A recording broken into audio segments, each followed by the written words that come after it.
Funding for Elwood City Limits is brought to you by Leanne S., John Dulong, Josias Melendez, and Ian Collis, listeners like you.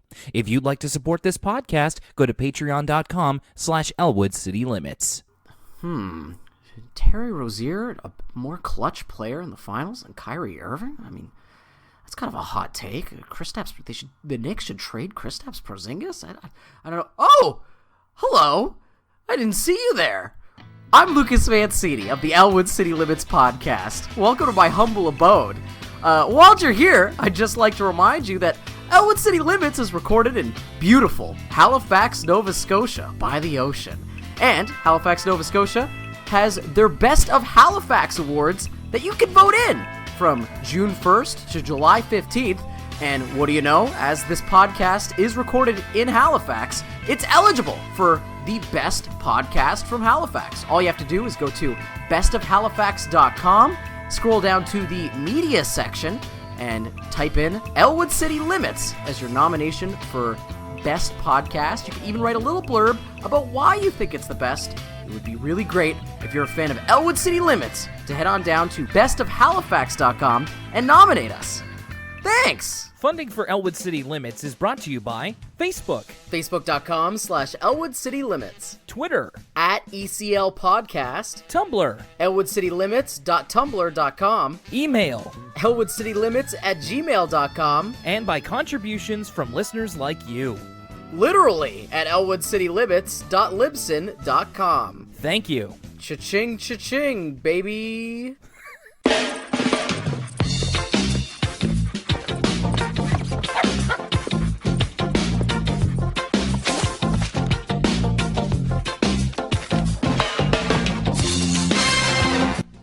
Oh, I'm going to go close the door for acoustic purposes. Just one moment. Yeah, I had to do the same thing with my window. I was like, I've kept the window open a couple times and it's been fine, but also now that it's summer, I didn't hear anything you just said because I was closing the door. I was going to say, I've been keeping my window open the last couple times I've recorded in a different room, so I'm like, oh, maybe it's okay. But then I remembered, now that it's summer, they're definitely going to be mowing the lawn at some point, so I don't want to have to close the window. I might as well do it right now. It's been a while since I went back and listened to an episode, so I don't know how much the constant motorcycles driving by and the constant ambulances get caught up on the microphone, because I am right next to a window on busy Portland Street. So, I mean, you can hear them, but they don't bother me.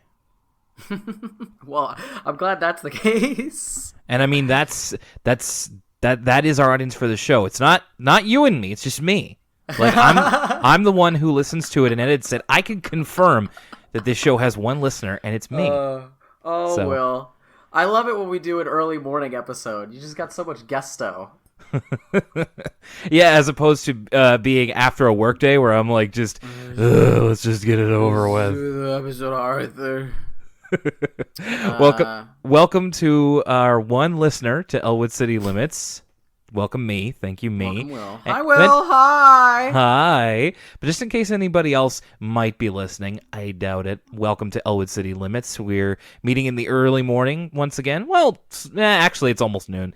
Early morning to you kids out there with my co-host, Lucas Mancini.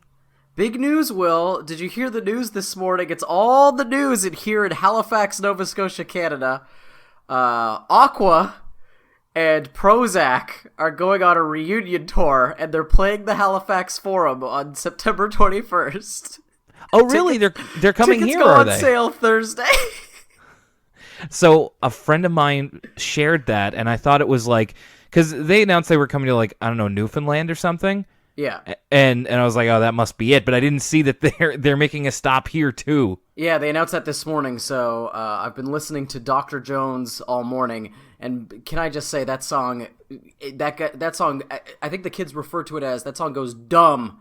That song goes dumb. It is a certified slapper. Along with Cartoon Heroes and Barbie Girl. Pretty much any Aqua song, certified slappers. Candyman, oh my goodness.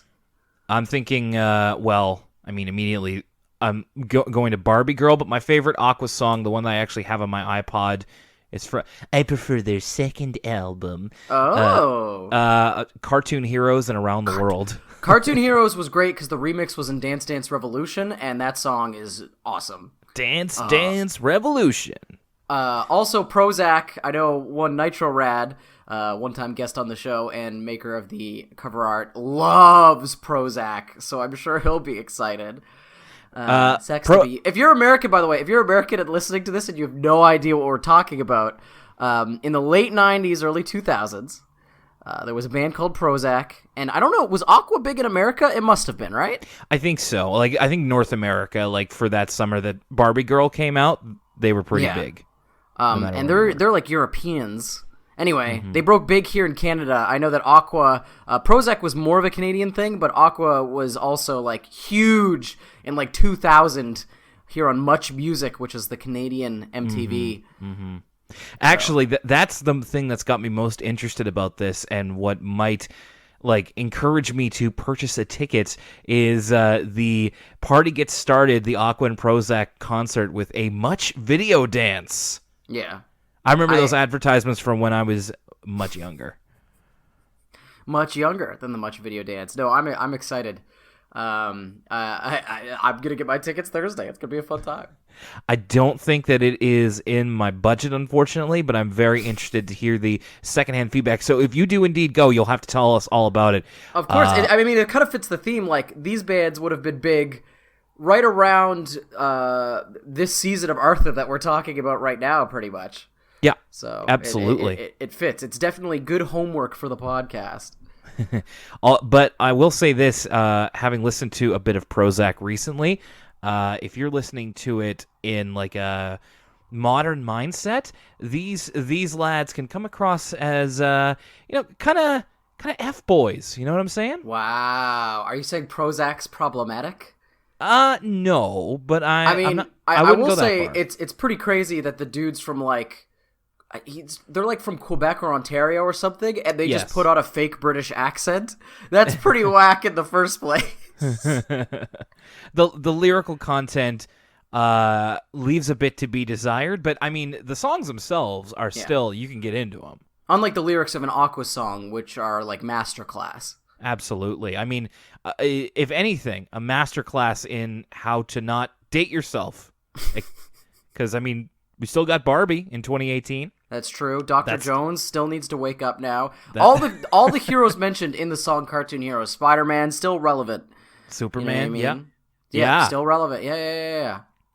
I'm glad you brought this up. I was not aware this was coming so close. I will have to keep my eye on that. It's all I've been doing all morning is like being part of the discourse, the Halifax Instagram discourse about like, oh shit, like we gotta go see the Aqua concert. So, well, from that blast of the past from the 90s that have long left us, to modern day.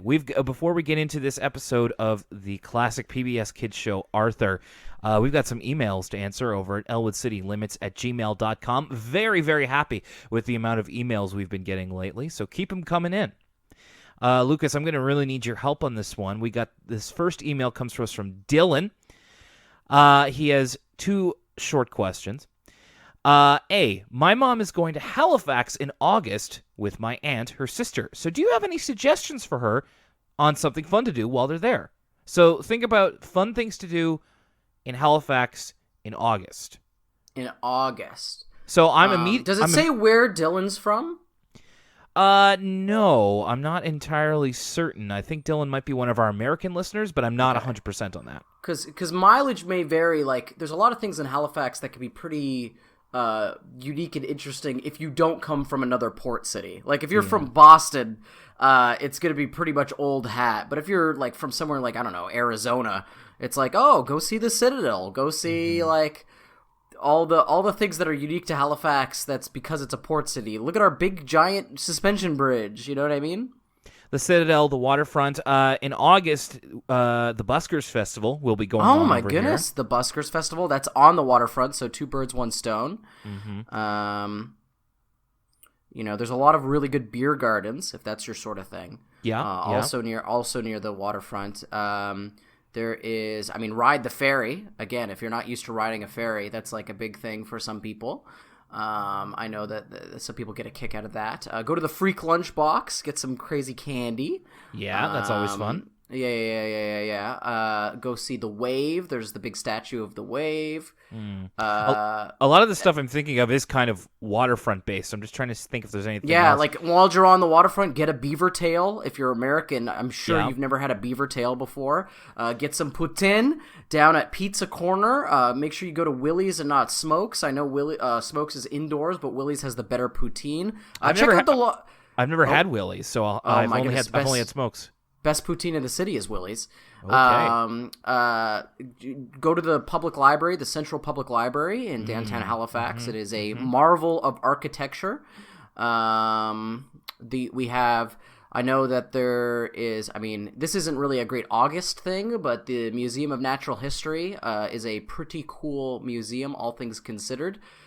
Same with the Maritime Museum of the Atlantic. If, again, you're not used to being around port cities and you don't know about like ship history and stuff, if you want to check out some anchors, again, that stuff would be better if there's like a bad day, like a rainy, overcast day. That would be stuff to check out. I'm going to say Point Pleasant Park if your mom and aunt would like to do some hiking or just go to a very nice green space here in the city. Let me look up when the Halifax Jazz Festival is happening. I think that's July. I think it might be actually. July. Yeah, I think that might be July. I'm afraid they will have missed that. Anyway, there's generally no shortage of things to do, especially in the summer here in Halifax. That's just a list of a few of them. A great place to look for listings kind of closer to the day would be thecoast.ca. Wink. Wonder what else you could do while you're over there. Oh yeah, speaking of thecoast.ca, if you want to log on to bestofhalifax.2018.com or whatever it's called, just Google Coast Best of Halifax 2018. I know we said it before on previous podcasts. And I will remind you, we do have the bumper at the beginning of episodes into July 15th. So let's not belay the point too much. Still, head on there and make sure you vote for us. Thank you. Very much so. All right, so there's a couple of ideas for you, Dylan. He also wants to know, now that weed, the marijuana, is legal in October here in Canada, will you be imbibing on the podcast off? So yes, in case you weren't aware, weed has been legalized here in Canada. Marijuana has, and it will be coming into effect in October, which means that our liquor stores will also be carrying weed products. You'll be able to get it and enjoy it legally.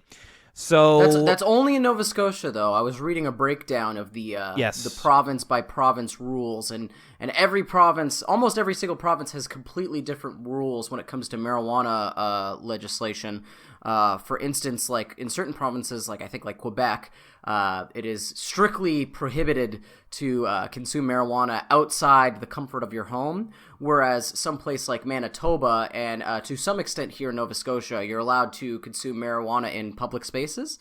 And all kinds of other rules, like certain provinces like BC will allow private ownership of marijuana stores, whereas places like Nova Scotia here, they're all government run, and so forth and so forth. There's a really great article on Vice if this kind of stuff interests you and you want to see a province by province breakdown, because it's a lot more complicated than just snapping your fingers and saying marijuana is now legal. There's still a ton of regulatory stuff that has to happen that's up to the provinces. Very much so, and that's a very good breakdown of it. And of course, you can go further in depth if you're interested. Me personally, I am not much of a smoker. I tried it once; it was not for me. So not on the pod. And even if I did, I probably would not on the podcast. Though I can't speak for Lucas if you care to share. I definitely don't think I would partake in marijuana during the podcast, but I've been known to be a resident of Smack City. I have my travel visa, so I head to Smack City from time to time. But yeah, I don't think I'll be doing anything during the podcast. Maybe we'll do I remember that time when we talked about Space Ghost Coast to Coast after the guy who was behind it passed away. Maybe Yes. we'll do a different Adult Swim show, like an Elwood City Extra, the day that marijuana becomes legal. We'll just talk about some Adult Swim show just to celebrate. No actual partaking, but in the spirit, maybe we'll talk about like C-Lab 2021 or something like that. That'd be fun. And I know that we have a lot of younger listeners out there who, of course, may be more seasoned in it than even I or Lucas. So I don't want to, be a buzzkill or anything like that. Just want to say, leave it till you're a bit older so that your brain can keep developing. Because if you, I actually know people who smoked a lot when they were younger, and they don't got as much going on upstairs. Unfortunately, nowadays, and that's not like that's just legit. That's what happened to them. So anyway, thank you, Dylan, for those questions. We got a couple of emails kind of related to different episodes from our last episode that we did on the contest and prove it from Matt. He was saying he was really enjoying hearing about it. He recognized all of the different styles, even though he was quite young when he watched it the first time. He says, I will say that this episode shows that the brain is no Stevie Richards when it comes to upholding the moral standard in society. So the right to censor brain is not. Oh my goodness gracious. He even drafted us a potential Hulk Hogan tweet if this episode came out in 2018. You ready for this? Oh, yes. First question, is it signed HH? Yes. Okay. What up, Hulkamaniacs? So excited to see a tribute to the Hulkster on Arthur. Man, when I was a kid, brother, Arthur was such an influence on my career and my life. Me and Binky are gonna have to tear it up in the ring down the road, brother. I didn't even realize those kids were different animals, because I don't see species, dude. Much love, HH. The much love HH is really the proverbial cherry on the cake. That's lovely. Thank you for sending that in. He also made a reference to a potential, or rather, I shouldn't say potential, the cover athlete of WWE 2K19 maybe believing things that DW might say, but that's not for us to determine. So I really liked the email, Matt. Thanks for sending it to us. Not only the potential cover athlete of 2K19, also, Kyrie Irving, star basketball player for the Boston Celtics, and Draymond Green, also a player for the Golden State Warriors, I would say both tend to believe the kind of things that DW would bring up. The list keeps climbing, and I keep crying. And finally, we have an email here, an anecdote from new Patreon subscriber Ian Collis. Ian says, I love the Blizzard episode. The way that all of them come together to help one another, very heartwarming. Also, as a Minnesotan, I can relate to the blizzards, weird weather, and bad weathermen. A great recurring joke in this episode. They once canceled after-school activities, and I got a ride from one of my friends. The snow was and had been coming down hard, and I had to look through the back windshield and mirrors for him. We passed many a stuck city bus, other cars. It was like a disaster movies. The Blizzard is definitely in my top 10 favorite episodes. Thanks, Ian. I think as we talk about this episode, we won't be able to help talking about snow day experiences, especially from our corner of the world. Wouldn't you say, Lucas? No, this is I think it's one of the reasons this episode is so we'll get into this later, but I think one of the reasons I empathize with this episode so much is that it's so unique to our experience based on where we live. It's definitely more of an East Coast thing than a West Coast thing. That's for sure. And so let's get into it. This is, as we've previously talked about a few times, this is Lucas's favorite episode of Arthur, or is it? It's The Blizzard, which actually starts off in the middle of a complete whiteout situation. It's like all your Pokemon fainted when you're playing Pokemon Gold.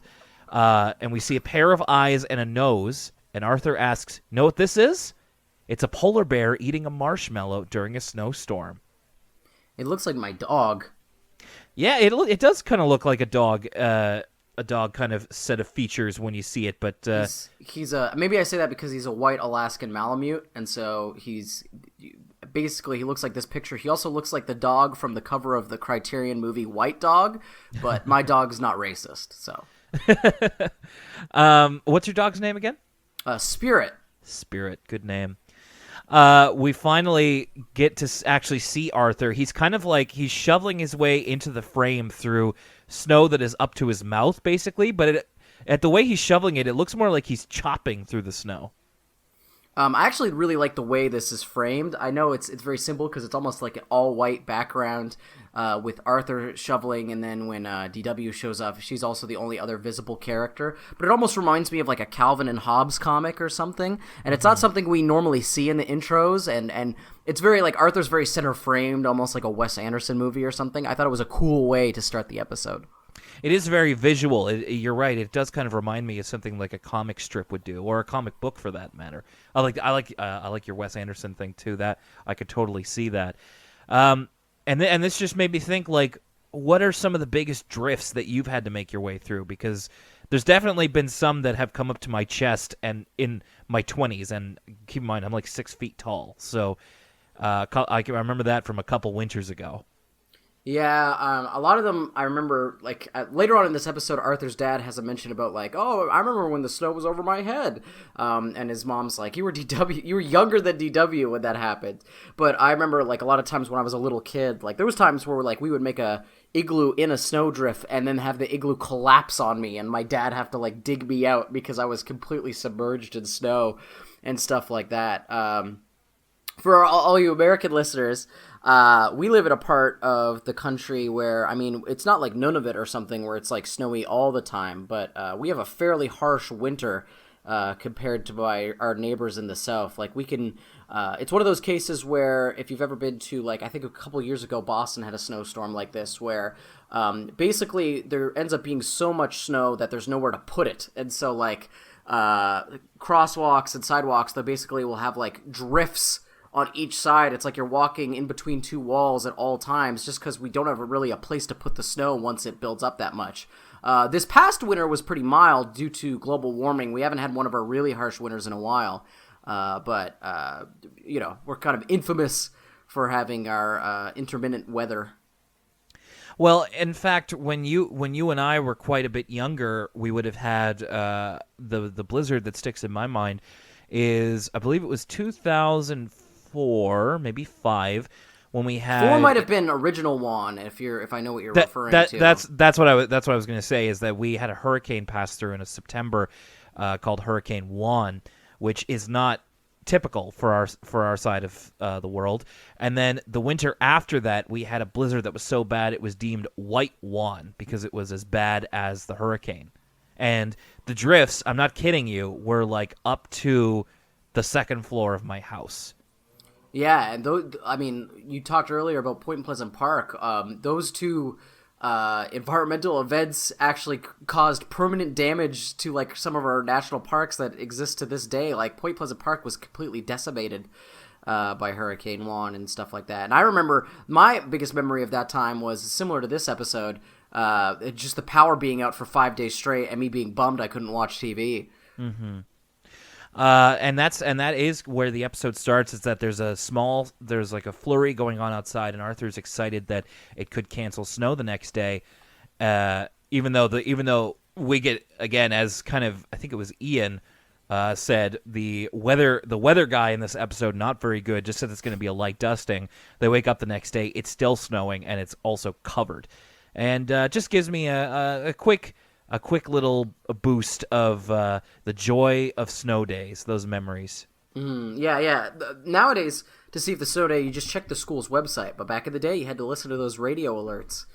And more than that, it was just like the joy of for me, it was my mother walking into my room and just saying no school, and then of course being too excited to sleep, even though I'm always like, I would love to sleep more on a snow day, but of course once you hear it's a snow day, you're too excited. Unfortunately, the Arthur kids are robbed of that joy. They still have to go to school, and we see Francine sort of complaining about how she was hoping it was a snow day, so she didn't finish her report on are they the Pilgrims? The Pioneers. The Pioneers, Oregon Trail and all that jazz. And she describes the Pioneers as D-U-U-U-L-L-L dull. That's which is a good pretty one. sick burn. I wrote that down too. I also wanted to note that since Lucas and I have both worked in radio before, if we were the ones saying on the radio that school was not canceled in the wake of the snow outside, we would be tarred and feathered basically by all of the parents saying, "Why don't you cancel school?" Or conversely, sometimes school would be canceled, and it would be like, well, why are they canceling it now? It's not that bad. So it's a game you really can't win, especially in the age of social media. Yeah, so you're right. One of the plot points of this episode is Francine's report on the Pioneers, a one-page report that she wouldn't finish, which, cry me a river.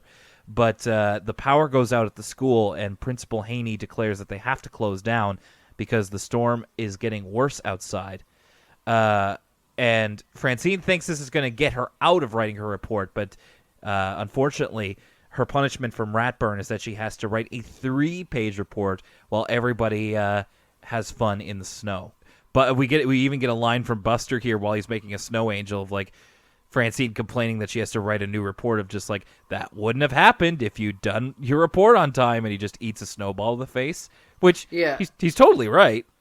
It's almost unlike Buster to make a comment like that, though. It's interesting. You messed up when Buster's the voice of reason. I think it's probably like finally he's the person who's not getting in trouble for not doing an assignment, so he's just lording it over Francine, which is kind of a crummy thing to do, but also pretty funny. It's the storm kind of gets worse as the episode goes on. I have a note here, and I don't remember what it's for. I said it's amazing how ignorant kids / people can be, and I don't know. Oh, actually, it's because of Francine's attitude toward the Pioneers. She was just like, it's like they're so boring to read about. Why didn't they stay where they are, invent airplanes, and just leave or something like that? She really doesn't understand what they were going through. Doesn't have a lot of empathy for those Pioneers. The Elwood City Elementary School needs to invest in some Apple II computers with Oregon Trail installed on them, because once you play Oregon Trail, you empathize with the plight of the Pioneers like no other. Never try and ford the river. Never. We do get a funny cutaway here where Kate and Pal are watching the snow come down, and they both imagine each other. Funny in quotations. Some might say funny, some might say downright bizarre. Well, this was one thing that I always remembered. I remembered this line. So it's like Pal driving the sled to get Kate to the North Pole, and Santa's there, and he says, "Welcome to Toyland, Kate." The one I remembered is the opposite, where Pal's in the sled and Kate's pulling it, and then Santa has a barbecue going, and he's, "Dinner time, Pal." And I always remembered that line, but I didn't know where it was from, so I'm glad to remember it. The imagery of Kate pulling Pal is just mwah. I'm glad they got that in, because I could see people be like, should we draw this? Sure. But that's I'll say that now, one of the strengths of this episode is it's not really an ensemble episode, because Francine's more so the keystone, the center of the episode. It's sort of her learning to appreciate the struggles of the Pioneers. But there's so many great character moments sprinkled throughout, and one of those is this moment with Kate and Pal, and there isn't really another one after this. But like, there's a lot of stuff with Prunella and the Brain. There's some stuff with DW. There's some great stuff with Arthur's dad and Muffy's dad, and also just like cutbacks to the crosswires. There's all these great, and of course, we'll get into this later, but the teachers at the school. There's all kinds of great little character bits of like how do each one of these characters deal with this storm sprinkled throughout without it actually being an ensemble episode. Yeah, it's weird. It is almost like a different kind of episode. And like you said, we almost get more character in here than in those other quote unquote ensemble episodes. It's funny how they were able to do that here. Francine's power goes out. She can't do her essay because she's writing it on the computer. It just reminded me that how it took me a long time to switch from writing essays longhand to doing it typed, and I don't remember why. I think I was just reluctant to try to learn Microsoft Word when I was younger. But I remember writing essays out well into like junior high, maybe even high school. Really? And teachers would accept that? Yeah, until I got teachers that were like, you have to type this. I'm like, oh man. See, my teachers, I'm a little bit younger than you, but teachers got wise to people writing out essays because you could just make the font super big and they'd be like, there's my 1-page essay. Try to write the words with like 2 lines, like make your capital letters like 2 lines high. Teachers got wise to it real quick. Put 3 spaces in between each line, all that kind of stuff. So they made you use Microsoft Word purely to make it so it was harder to just fill the page. I would think it would be easier to cheat that with Microsoft Word, though, because you can definitely do that where it's a little less perceptible.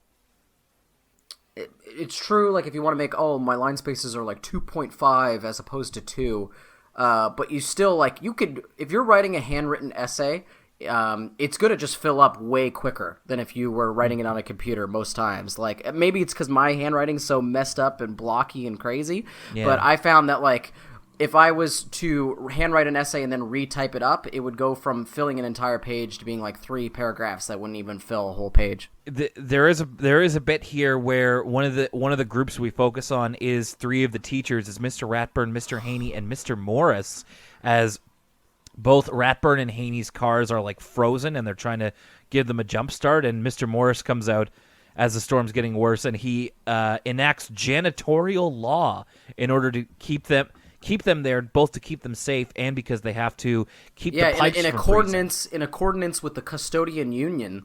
Yeah, he enacts janitorial law, and Mr. Rappert and Mr. Haney both have excuses. Mr. Rappert says, "I have to go home and finish my lesson plan for tomorrow," and Mr. Haney goes, "But I'm hungry." Yeah, that's his joke through the whole episode is, "I'm hungry."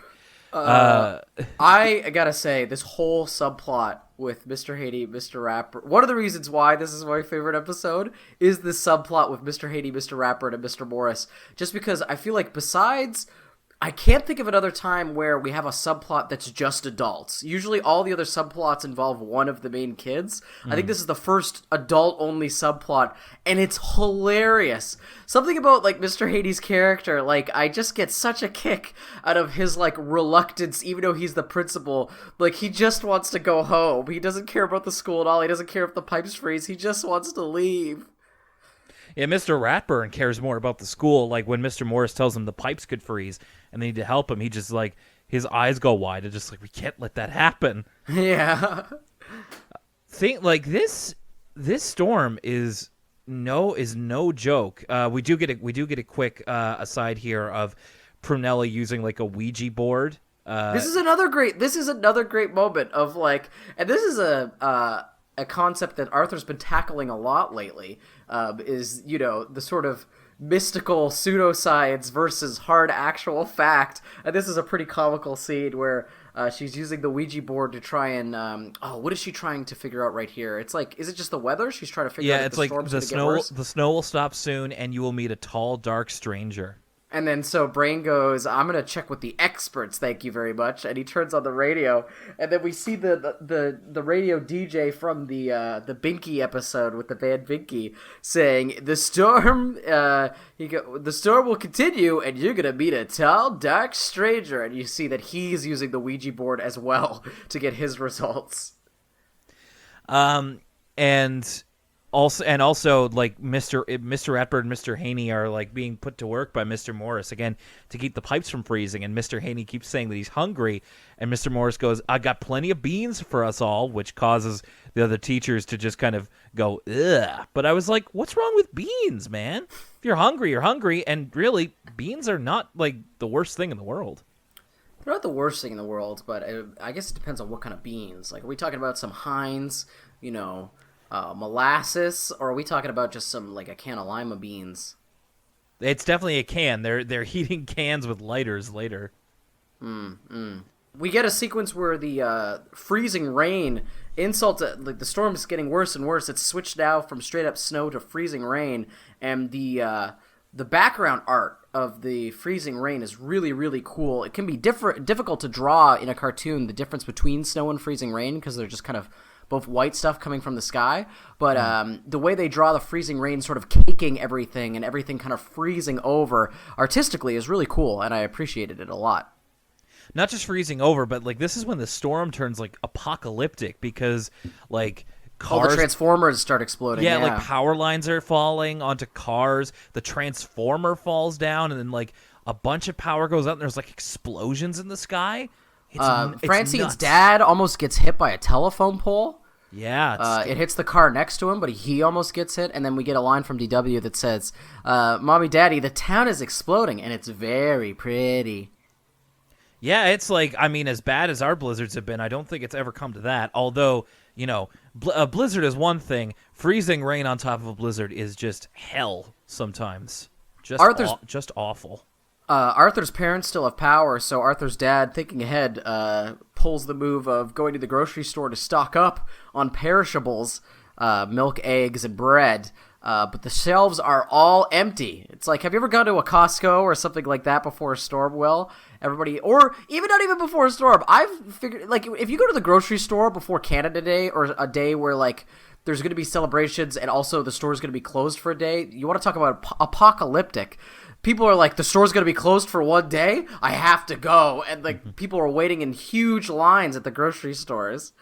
It's been good the last couple of years when I worked in radio because, you know, I would get off early enough in the morning that everybody would be at work before the day before, like a blizzard was supposed to come. So I just buy my stuff and be out of there. But totally, like even if you're just going to buy storm chips or something, then you just get wrapped up with everybody who's just trying to batten down the hatches.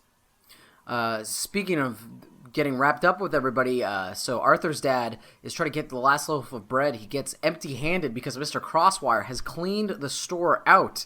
And as he's walking away, he's like giggling to himself maniacally. Yeah, he basically arm bars a bunch of perishables into his grocery cart, and it's just like that. It's like, that's all there is. Sorry. He also says something about how deliveries aren't happening anymore, as if he was getting like Uber Eats. He was task rabbiting his groceries to his house, which would be a very Mr. Crosswire thing to do.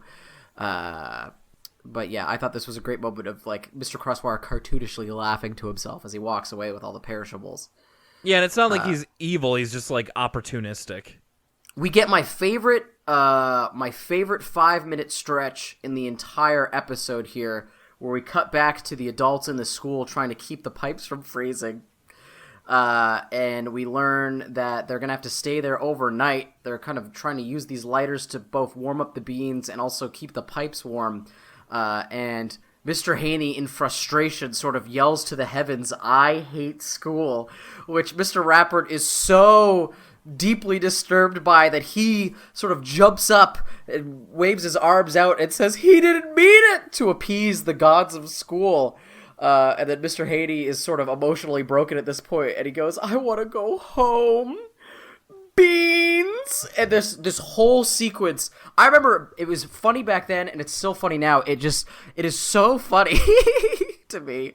And then it's followed up by another banger, which is we cut back to the Crosswire's house, and the power's got out, and Muffy's like beside herself, being like, "Make it be fixed, Daddy." Oh, and her she's dad's so whiny here. Yeah. But she just totally does not understand that, like, the way power works, because her dad's like, "I'm sorry, it can't be fixed." And he's like, "Very funny. Make it be fixed, Daddy. Pay someone." And then Mr. Crosswire's like, "There's some things money can't fix," which is, like, completely destroys her worldview. These two sequences back to back are, like, the two funniest sort of subplots in the entire episode. So it's really something special. He calls her Honeywallet, which is Honeywallet. Yeah, and at this point, Arthur's dad goes to walk Grandma Thora back to their house, and this is where everybody kind of starts to come together because Arthur's house is one of the only ones with power. So, like, along the way, they pick up Buster and his mom, and they walk back to Arthur's house together, and they pick up the Frenskies. And sooner Even or though later, Arthur's dad didn't have any perishables, everybody brought what they had from their house, so he's going to make them a big stew. Mm-hmm. This is where I was kind of getting swept up in the community of it all, which is what Ian mentioned in his email, which is what this episode kind of encourages, is like a sense of community among people. And like these are all cast members that we've seen, on their own, the Frensky family, Buster and his mom, and all this kind of stuff. But now we see them all together, just like doing their thing. Brain's parents are in there. Prunella's family's there too. And it just kind of feels cool that like everybody's coming together in this very old school way, and just helping one another out and being there for each other. It's heartwarming in a way, and it only gets more heartwarming as the episode goes along. Eventually Arthur's house does lose power, and I'm not sure, this might be an Arthur meme alert. I feel like I've seen this somewhere, but DW is just like, oh no, we're out of power, and there's a blizzard outside. We're all gonna die in a heap. Yeah, she says, we have no power. This is the most horrible time of my whole life. We're gonna die in a heap. And Dad gets a couple of good asides in this episode, and he just goes, thank you for that vote of confidence, DW. He goes, we can use the fire stove to heat up the stew. And DW's like, great, we're not gonna starve. We're gonna freeze. And to which Mr. Frensky says, put on your coats and make a circle around the fire. And there's a great line here. So Buster earlier said that he tried to practice the tuba, but his lips got stuck to it for 2 hours. Yeah, so 2 hours. Mr. Frensky's like, put on your coats and huddle around the fire. And Buster says, and don't try to practice the tuba. Then someone asks about the whereabouts of the crosswires. And then Arthur's dad, it's great to see, this is very humanizing of Arthur's dad. Usually in the Arthur universe, people just kind of put up with the crosswires, even though in real life you'd be like, wow, that's so rude that Mr. Crosswire grabbed that bread out of my hands.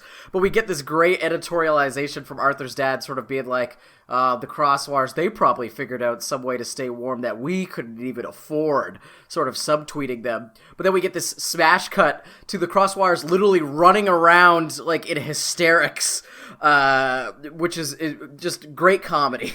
Yeah, that was a good joke. There's a couple of these in these episodes where it just immediately cuts to something else, immediately going against what somebody said, and that was one of them. So they invite the Crosswires over, but Mr. Crosswire, Ed, doesn't bring the food with him. And Arthur's dad says, I'm sure there's enough stew for everyone, and Mr. Crosswire kind of makes a bit of a disgusted face. I noted here that, compared to other episodes, this episode moves at a real clip. A lot happens in the 12 minutes that this episode goes on for.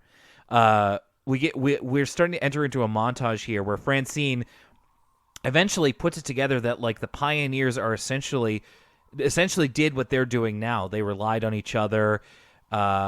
They split what they have in order to survive in harsh times like these, and she finally is able to understand them a lot better.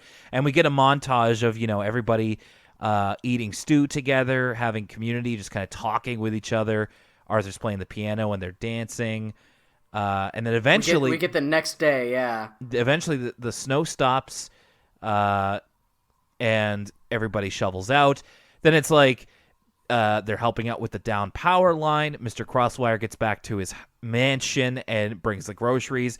They dig out the school, and Mr. Haney explodes. Right. Yeah. So they dig out the school, and Mr. Haney, he's one of the Chilean miners, bursts out of the front door. It's sobbing with tears that he's being rescued from the school. And Mr. Ratbird just has this embarrassed look on his face. I will say also there's a part where everybody's kind of talking with each other, and Prunella is using her Ouija board again to say the snow will stop soon. I love the visual gag of her using her bowl of stew as the Ouija thing that you the token or the whatever you call it, the thing you move around the board. She's just using her bowl of stew. Yeah, so everybody helps to pitch in, and then eventually the power comes back on, which is kind of the gag there of the radio presenter coming back of just if your power is out, stay tuned to this station. We'll tell you when it's going to be turned back on again. And here we get the final minute of this episode. You're not going to understand this immediately, but this is what I wrote down. I wrote, it's the final Destination 4 of endings. Oh no, I'm aware of what Final Destination. I know what you're referring to. So, kids, Is spoilers. that Final Destination 5? No, it's not Final Destination. It's the fourth one, the Final Destination. So spoilers for the fourth entry in the Final Destination series. Kids, you're fine. Otherwise, I mean, watch them and laugh, but you're not missing anything. It turns out that like Final Destination 4 was a secret prequel to the first movie. And at the end of the movie, they get on the plane, and it's the plane from the beginning of Final Destination. 1. It's when I saw that, I was like, "This is nuts!" And then the final minute of this episode, it turns out that this blizzard was the blizzard that gave DW her snowball. That's right. This was the as DW says, the best day of her life. Because we see that moment from the Snowball episode in season 1 where she's like, this is the best day of my life and I want to remember it forever. But now we have the context of it was the day after the blizzard. And that's why she saves the snowball. And so some deep callbacks into Arthur lore. Again, stuff like this just makes the world of the show seem so much less week to week and so much more real and breathing and gives it so much more continuity. So I love stuff like this. Yeah, it's the exact same clip from the season 1 episode. They just redubbed DW's voice to her current voice actor. Yeah, which is a great detail. Yeah, great touch. No, it's really cool because we haven't really seen any DW stuff besides like little quips in the rest of the episode, and so this is a great like little bit at the end after Francine's like grown and realized the struggle of the pioneers. This is just a little tidbit at the end to appease the fans and let us know that yes, it's all they're paying attention to the continuity just as much as we are. Time is a flat circle. That's the end of the Blizzard, and we go right now into one that is kind of almost maybe a side story of something like that. It's the rat who came to dinner. This cold open is great. Oh my god, they're getting more creative with the cold opens. Like I remember the first 2 or so seasons, I was kind of disappointed with the cold opens. It's a lot of Arthur Ferris Buelling in medias res and being like, how did I end up here? Or this is my friend, they do this. But now they're starting to get a little bit weirder with the cold opens between the sort of whiteout one from the start of the Blizzard to now this being John Malkovich, or should I say being Mr. Ratburn, cold open for the rat that came to dinner. Yeah, where it's like Arthur goes to find his dad, and he's like working on some chickens or something in the garage. But he turns around, and it's Arthur's dad's character model, but Mr. Ratburn's face, and speaking to him like Arthur's like, "Oh, hi, Mr. Ratburn. I was looking for my dad," and he's like, "Very funny, Arthur. Now help me stuff these chickens." And then he goes to see his mom, and it's the same story. It's mom's character model with Mr. Ratburn's face and his voice. Like, he's not doing a woman's voice. He's just doing the Mr. Ratburn voice. He accidentally runs into DW, and it's, again, Mr. Ratburn. And Arthur's just freaked out at this point. He's like, what's going on? Where's my family? And then he looks at Pal, and it's Pal with Mr. Ratburn's face and Mr. Ratburn's voice actor going, woof, woof. And Arthur screams himself awake. I also want to make sure that I get a screen cap here of...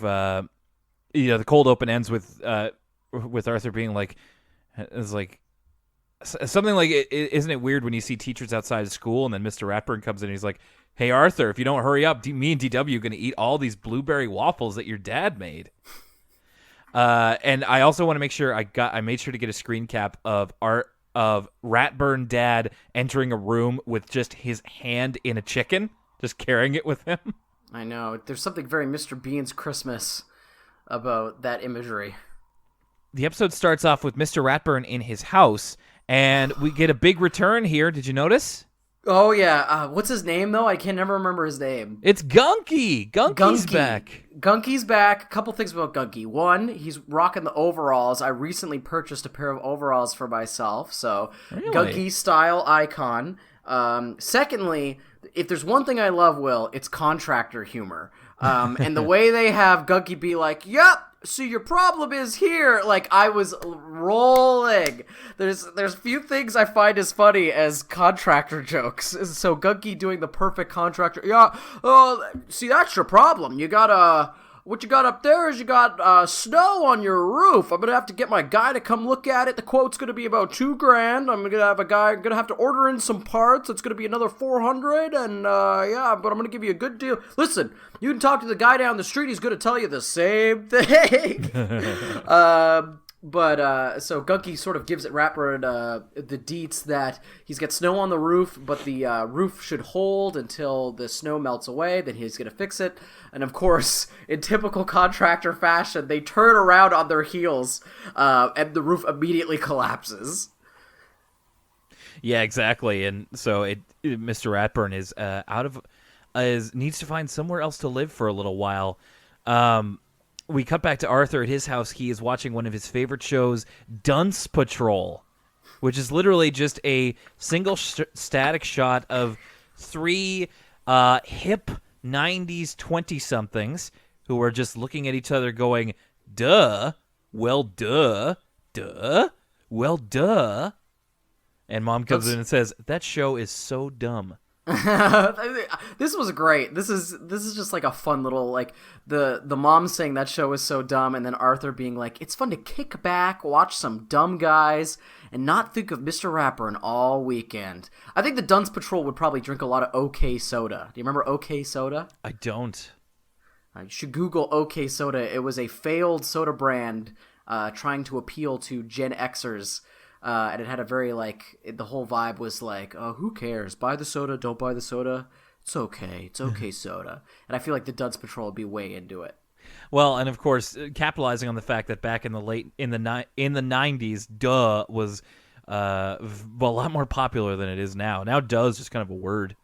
Back then, it was like, no duh, dude, kind of thing. Mom comes in to tell Arthur that that the roof of Mr. Ratburn's house collapsed, and Arthur's not even paying attention. She just goes like oh, that's too bad. And she's like, I knew you'd feel that way, so I said he could come stay here. Arthur's like already got her tuned out because he's watching Dunce Patrol so much, and then so we get a great delayed reaction from Arthur, who sort of does a double take, and he's like, what? Yeah, he's just like, kind of like takes a minute to think about it. So he is very, very much against it, but his parents want to offer that courtesy to Mr. Ratburn. The performance from Arthur's voice actor, I feel like we always mention when like someone gives a really standout performance, and we haven't mentioned like an Arthur one in a while, but the performance from Arthur's voice actor is like incredible in this episode, because there's a lot of changes in like, okay, now Arthur's high energy, now Arthur's low energy, so Arthur's complaining about this in this very specific way, and there's a lot of really specific timing in making all of Arthur's lines land, like for instance the gap in between his reaction, and it's all executed perfectly. It's a real strong Arthur performance. Like later on, when he's talking to his parents and he's trying to convince them not to let Mr. Ratburn stay, Arthur's parents, being very responsible, they're like, the man's got nowhere to stay, Arthur. And Arthur just goes, are there no hotels? So callous of him.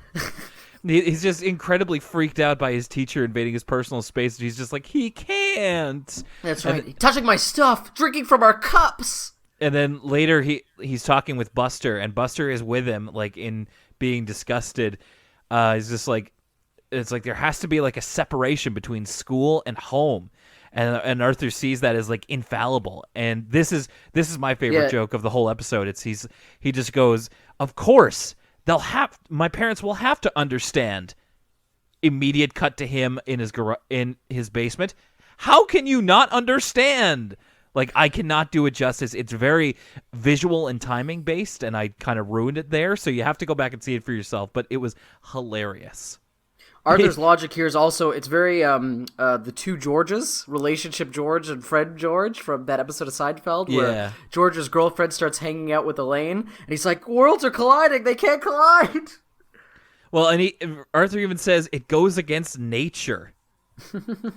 He even has like a montage of like what it would be like to live with Mr. Ratburn. So he feels like it's just going to be like school. Or Francine says it'll be like taking a test all the time. So like he's eating cereal, and then Mr. Ratburn comes in. He's like, "Quick, what's 7 times 8?" Or like he's trying to watch Bionic Bunny, and Mr. Ratburn does the "This is your brain, when you watch TV," and it's like Junk air letting out of a TV. balloon, and just hounding him for nonstop homework. So he can't imagine how it could be different. Although he does try and appeal to Mr. Ratburn a little bit, he decides to borrow some posters and videos and books from the brain in order to make himself appear more intelligent. So like he replaces a poster on his bed with like a poster of Albert Einstein that says E = MC squared. When Mr. Ratburn comes in and looks at his tape library, it's books. So he has books like Spline Extrusion and the Copernican Universe Model. I'm just gonna look up quick. What is spline? I'm gonna look up the Copernican Universe Model. You look up spline extrusion. I know about reticulating splines from when you're loading a Sim City city. Spline is a rectangular key fitting into grooves in the hub and shaft of a wheel or a slat. The Copernicus... the Copernican Universe Model. Yeah. Copernican heliocentrism is a name given to the astronomical model developed by Nicholas Copernicus and published in 1543. It's positioned the sun near the center of the universe motionless, with Earth and other planets orbiting around it, in circular paths modified by epicycles and at uniform speeds. And there you go. Mr. Ratburn seems... a little, I guess, bemused at this. When Mr. Ratburn enters the story and like lives in the house, he has some pretty good interactions with DW, who continually gets his name wrong. I wrote down. Yeah. So he immediately comes in the foyer and she's like, "Hey, hi, look at me!" And like in the audio mix, they kind of turn down DW, so you can almost barely hear her. Like there's conversations happening over her doing this, but she's like continuously going, "Hey, hi, look at me, look at me." Yeah. Just being an annoying kid. And so I've got the list of names here. She calls him Mr. Ratbite, Mr. Ropeburn, Mr. Ragburp, and Mr. Rathead. Never calls him is never able to get Ratburn down. One of the first things she says directly to him is she goes, "Mr. Ratbite, is it true what Arthur always says about you hating all children?" Arthur immediately shoos her away. Eventually, we do get to peek a little bit behind the curtain of what Mr. Ratburn is like when he's not at school. It's funny. He walks into the TV room. Arthur's watching Bionic Bunny. He immediately turns it to a show that is, "Today we watch grass grow in real time."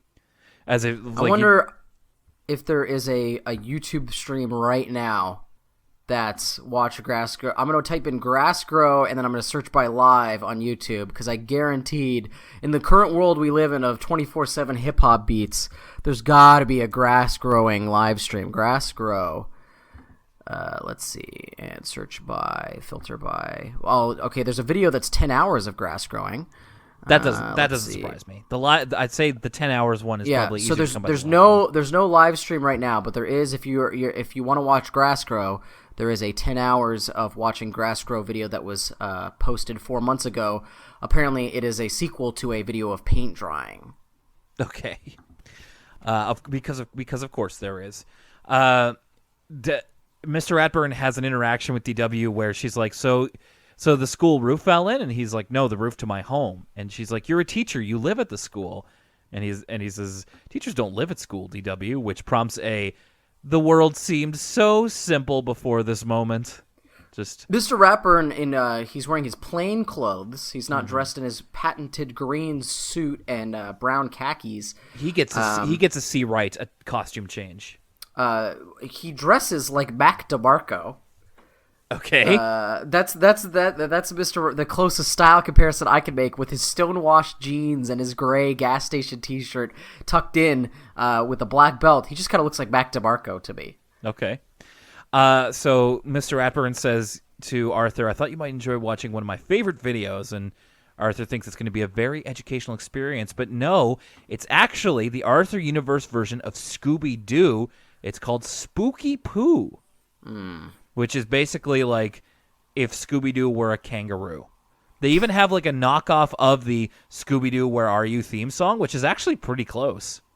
And Arthur's parents kind of rush into the room because it's in the Arthur lore. It's like a show that would have been on when all the adults were kids, and so Arthur's mom's all excited. She's like, I haven't seen this since I was like 9.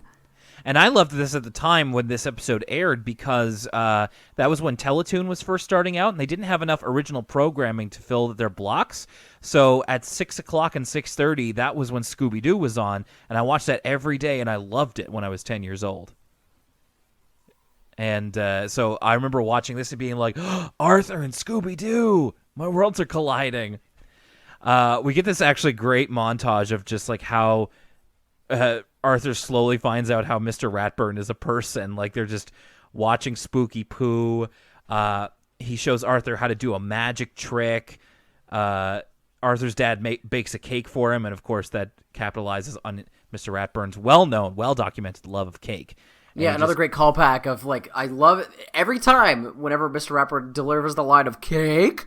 Oh, we're having cake.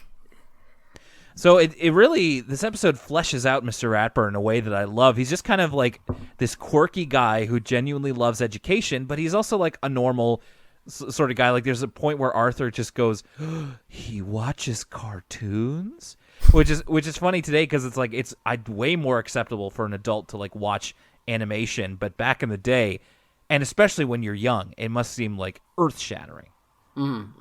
Definitely. So meanwhile at school, his friends are very concerned that, you know, Arthur's life is falling apart because Mr. Ratburn's living with him. But, you know, he comes to school after the weekend, and he's like, no, actually, he taught me a magic trick. We had fun. And they're still very concerned about him. The concern quickly switches to jealousy because, you know, on a recent assignment, everybody kind of got a lousy grade except for Arthur, who got an A, and now he's starting to get some ridicule that he's the teacher's pet, which I related to at that time because there were a couple of grades where I was considered the teacher's pet. Oh my goodness, really? Oh yeah, because like I was, you know, nice, I was polite, I, you know, did extra stuff for the teacher, and it wasn't as an opportunity for me to suck up or like get better grades. It was just like I was a friendly kid, and I trusted authority, so I guess generally teachers kind of liked me. Francine kind of stirs the pot that might be what's going on, and so his friends kind of turn against him, like this kind of making snide comments, like I don't want to get between you and your new friend. Fern makes a drawing of him that Brain gives to him of Rat and Rat Jr. And at this point, I was like, this is almost all hard to watch. Like, the way they're all dogpiling, even Arthur's close friend Buster, it's been a while. I feel like the kids have all been pretty nice to each other for all of season 4. Like, it's been a while since we've had, like, some straight-up bullying going on. And this was almost hard to watch. Like, gosh, they're really dogpiling onto Arthur. Yeah, it really brings you back to, like, the first episode where this was a lot more common. But, yeah, it seems weird that this would happen kind of out of nowhere and definitely a little disproportionate. And then finally, Binky, the bluntest of them all, just throws a snowball at Arthur and goes, teacher's pet, something that rhymes with pet. Binky's trying out for he could be a SoundCloud rapper. Something rhymes with pet, something rhymes with pet. Hey, teacher's pet, hey. No, he could just get Drake to do the remix. Teacher's pet. Teacher's pet. Teacher's pet. I got a teacher. I got a pet. Yeah. I got a pet. Yeah. Skirt.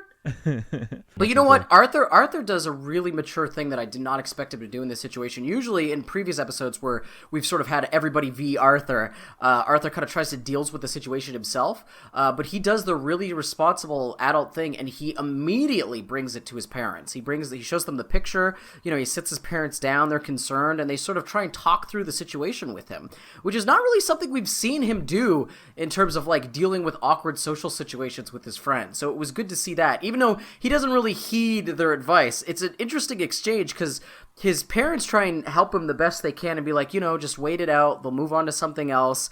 And Arthur's like, he's got a great line about like, how long has it been since you were kids? Because they offer like, maybe we should get Mr. Rapper to talk to him. And he's like, no, that'll just make it worse.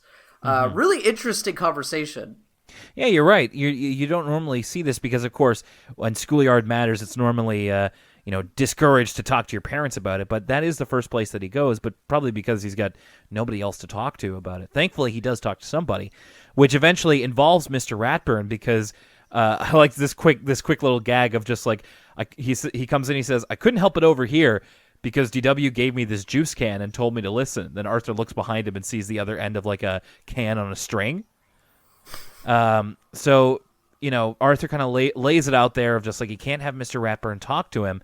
And Mr. Ratburn says, he's also got a great idea about how he could make this all go away if Mr. Ratburn gave him an F on purpose. Yeah, exactly. That's Arthur's foolproof idea. But Mom, Dad, and Mr. Ratburn are not exactly hot on that idea. And Arthur's just like, it would go a lot faster if you just give me an F. Which So it's sound logic. It would work. Yeah, it's true. So, Mom eventually says, just act normal, and eventually they'll stop, which is typical parent advice.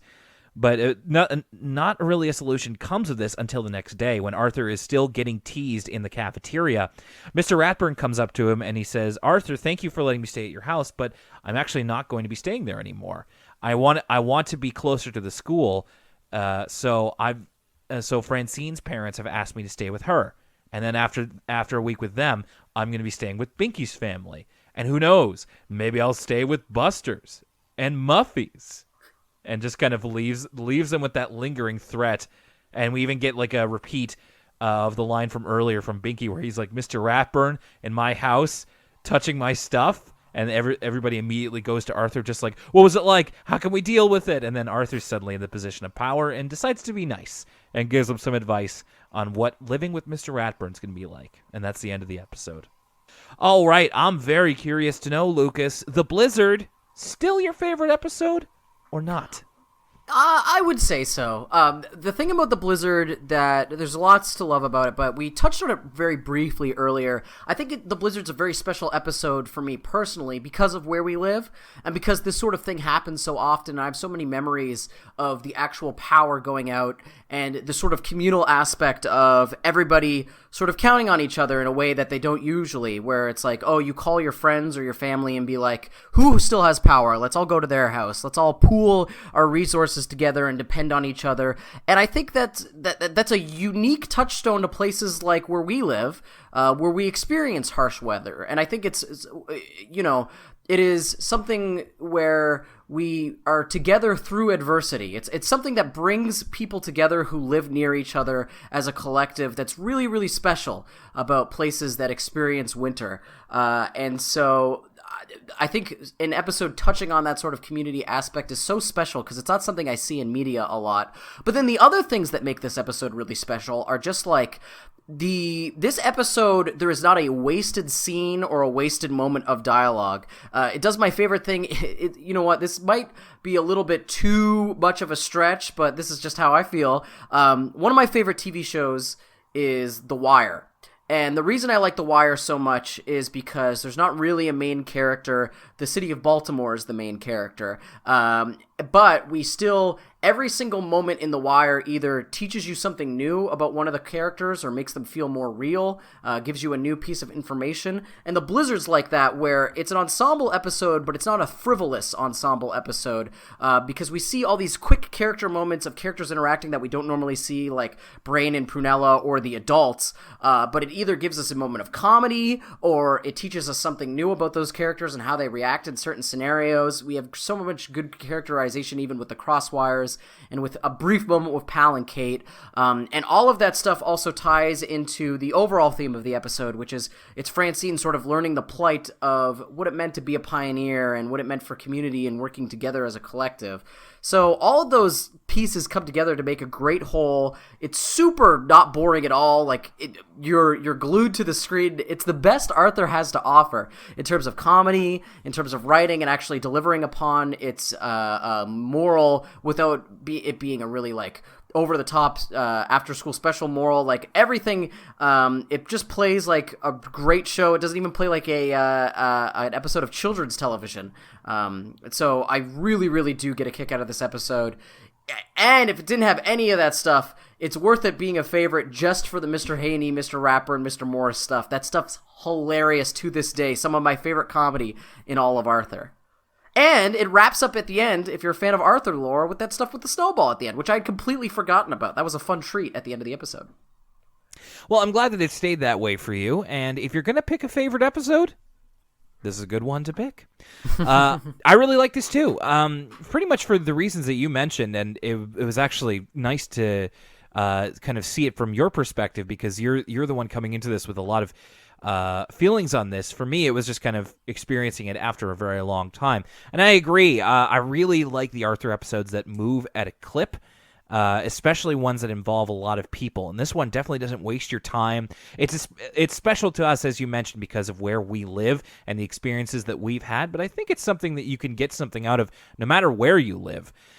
Just the sense of community I thought was very heartwarming, and actually wanted me to, start having that own sense myself, making me miss the opportunities that I've had for that same sort of community that this episode kind of engenders. Yeah, no, I thought there were some really funny parts. I thought that the story just went really well. Like, I don't really have any complaints about it. It's just a really solid episode of Arthur. The Rat Who Came to Dinner, I think, is also a very good companion piece, because it kind of runs parallel to the events of the blizzard, because you could infer that, like, the snow that collapses Mr. Ratburn's roof is probably from the blizzard. So this is probably like maybe a week or two after, maybe. I liked this. As I said before, Mr. Ratburn, one of my favorite characters in Arthur, and this fleshes him out to a point where, now when he gets the opportunity to be silly or kind of off the wall, you can see kind of where it comes from. He's not just this stuffy... We're getting past the character of him being, like, intimidating and just kind of this stuffy teacher. But as we've seen before in other episodes, and especially now, he's got a life outside of this. So it's more natural, more in character when he kind of lets his freak flag fly a little bit. He likes puppets and marionettes, and he really likes cartoons. He's kind of like he's almost like a bit of a man-child when you get to it, and I mean that in a positive way. Of he's a kid at heart. He's got all of these kind of more childish interests, but it also offsets by the fact that he genuinely likes education and teaching. So as we saw in the Blizzard as well, with how he reacts to the school. I thought the conflict of the episode was a little half-baked, kind of came out of nowhere with Arthur's friends, like, suddenly turning on him. Like, it was just introduced after we did, like, at least half of the episode. I'm like, okay, we kind of don't really need this. I guess we kind of need the story to go somewhere. But, I don't know, it just felt a little forced, and I liked the way that Mr. Ratburn's way to kind of end it. So it ended pretty well. Just a little bit of what the conflict didn't sit 100% with me, but other than that, I'd say this is still a pretty darn good episode. Maybe it's that morning air, but I have another weird comparison to make. After comparing the first episode we watched to The Wire, I would compare The Rat Who Came to Dinner to something like a Noah Baumbach movie. Like, and hear me out here. This episode had a lot more snappy dialogue than I'm used to Arthur having.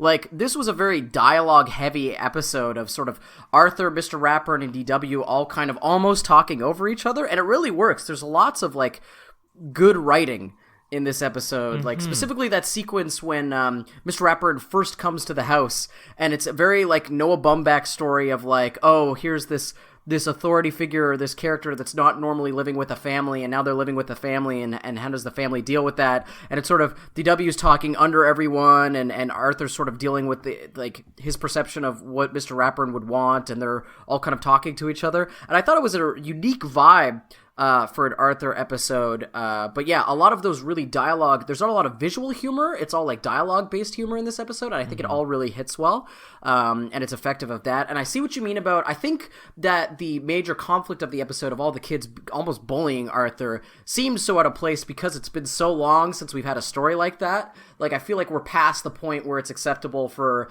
the likes of Francine and Binky, especially like people like Buster and the Brain, like the Brain of especially being like, oh, give me those books back. Like, okay, like people at Glass House's Brain, like you're calling Arthur teacher's pet, but it was necessary to be like, this is something that could happen. But treating another unique moral of something that we don't usually see in children's television, talking about like, yeah, teachers are people, and sometimes teachers do stay at people's houses if something goes wrong because they know their parents. Like, I've heard of this happening before in real life, but you don't see it tackled in media that often. So I thought that was interesting.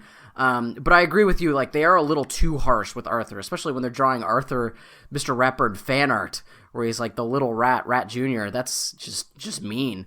But I agree that the way it wraps up almost makes it worth it, with Mr. Ratburn saying, "Oh, I'm going to stay at your house, and I'm going to stay at your house," and it's sort of giving that Binky that existential crisis where he falls out of his chair. I had remembered this episode going into it. I was sort of more excited for the Blizzard because, it's my favorite Arthur episode, but I was really pleasantly surprised with this episode and how it kind of does have its unique own vibe to it in the way it's structured. So I ended up really enjoying it as well. And again, anything to give us more lore, more backstory to Mr. Ratburn. I feel like I know Mr. Ratburn so much better having seen this episode than I did before. And we have to give mention to that Being John Malkovich opening that's just super weird. The dog head, woof, woof. That's really something special. I want to affirm what you said about the writing. Very, very good point. Some really terrific jokes in here, but also very well written from just like a family drama point of view. So I'm glad that you said that. I think you communicated that a lot better than I did. Yeah, I don't know why, but it reminded me of like the Meyerowitz stories or just like a recent Noah Baumbach movie. Right. Well, there you have it. I'd say we are all thumbs up on this episode, so hopefully you are too. But no matter how you felt about it, we'd love to hear from you as we close out this episode of Elwood City Limits. Of course, you can get back to us by email, as our great listeners did, at elwoodcitylimits@gmail.com. On social media, you can follow us here, facebook.com/ElwoodCityLimits, @ECL Podcast on Twitter, and elwoodcitylimits.tumblr.com. Send us a message over there, or a rating where it's applicable. Speaking of ratings, if you'd like to leave us one on Apple Podcasts, we would be very, very grateful. Leave us a 5-star review and a comment, and let us know how we're doing, what you think of the show, and we can help reach even more fans of Arthur. You can also, I think, do that over on Google Play, or you can find all the episodes at elwoodcitylimits.libsyn.com, and you can also consider becoming a contributor at patreon.com/Elwood City Limits, but only if you want to.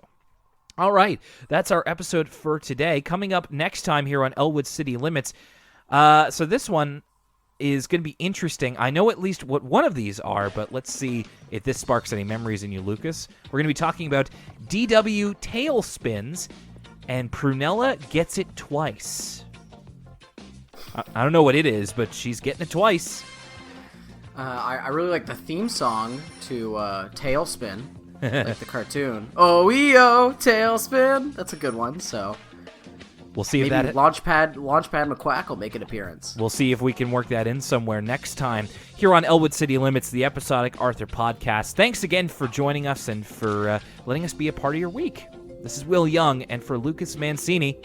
Are there no hotels?